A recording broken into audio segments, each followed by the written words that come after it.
அனைவருக்கும் வணக்கம். UDISE plus போர்ட்டலில் ஸ்கூல் ப்ரொஃபைல் நம்ம ஏற்கனவே அப்டேஷன் பண்ணி முடிச்சிட்டோம். அதில் 2 கொஷின்ஸ்க்கு மட்டும் கிளாரிஃபிகேஷன் கொடுத்துருக்குறாங்க.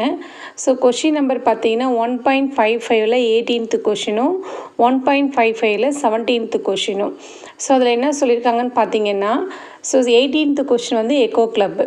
ஸோ இந்த எக்கோ கிளப்பு வந்து எந்தெந்த ஸ்கூலுக்கெலாம் பொருந்தும் அப்படின்னு கொடுத்துருக்குறாங்க.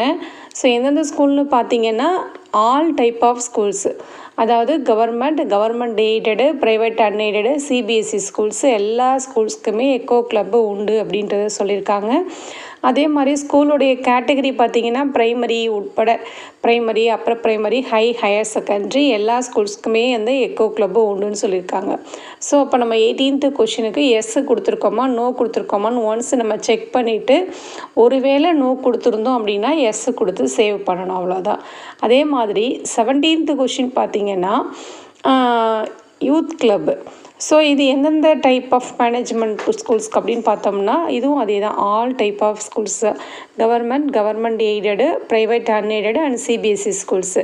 பட் கேட்டகரி மட்டும் பார்த்திங்கன்னா ப்ரைமரிக்கு இல்லை யூத்து கிளப்பு வந்து 6th ஸ்டாண்டர்ட்லேருந்து தான். அதனால் யூத்து கிளப் பார்த்திங்கன்னா upper primary, high and higher secondary schools, அதாவது நம்மளுடைய பள்ளியில் 6ஆம் வகுப்புக்கு மேலே வகுப்புகள் இருந்ததுன்னா 6th, 7th, 8th, 9th, 10th, 11th, 12th, so அந்த வகுப்புகள் இருந்துச்சு அப்படின்னா அந்த ஸ்கூல்ஸ் வந்து இந்த யூத்து கிளப்புக்கு எஸ் கொடுக்கணும்.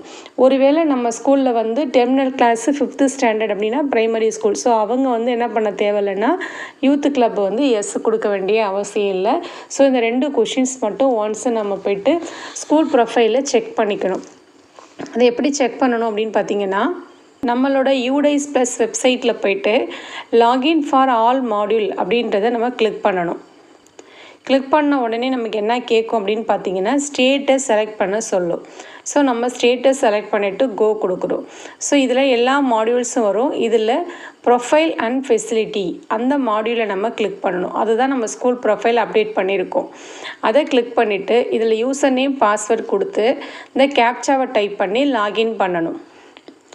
லாகின் பண்ணோம்னா இந்த 3 ஐக்கான் நமக்கு காமிக்கும்.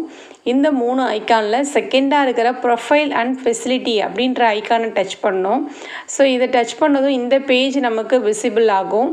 ஸோ இதில் நம்ம வந்து 1.55 அதில் 17th and 18th கொஷின், அதனால் இந்த இடத்துல இருக்குது பாருங்கள் 1.55 to 1.5520 வரைக்கும் கொடுத்துருக்காங்க இல்லைங்களா, அதை டச் பண்ணும். இதை டச் பண்ணிங்கன்னா அந்த ஃபஸ்ட்டு கொஷின்லேருந்து 20th கொஷின் வரைக்கும் 1.55ல் இருக்க கொஷின்ஸ் வந்து விசிபிள் ஆகும். இதில் நம்ம வந்து செக் பண்ண சொல்லியிருக்கிறது 17th and 18th question. So 17th question இதை கொடுத்துருக்காங்க. Whether the school has constituted youth club. So இது வந்து அப்பர் ப்ரைமரி ஸ்கூலாக இருந்தால் யூத் கிளப்பு இருக்குன்னு கொடுக்கணும். ஸோ எஸ், ஒருவேளை ப்ரைமரினா நோ இருக்கணும். அதே மாதிரி has constitute eco club. So eco club பார்த்திங்கன்னா all type of schools, so அதனால் இது எஸ் இருக்கான்னு பார்த்துக்கணும். இவ்வளோ தான். இதை செக் பண்ணிவிட்டு சேவ் அண்ட் நெக்ஸ்ட்டு கொடுத்துட்டு ஒவ்வொரு பேஜும் ஒன்ஸ் நம்ம சேவ் கொடுக்கணும். ஸோ இவ்வளோ தான். தேங்க்யூ.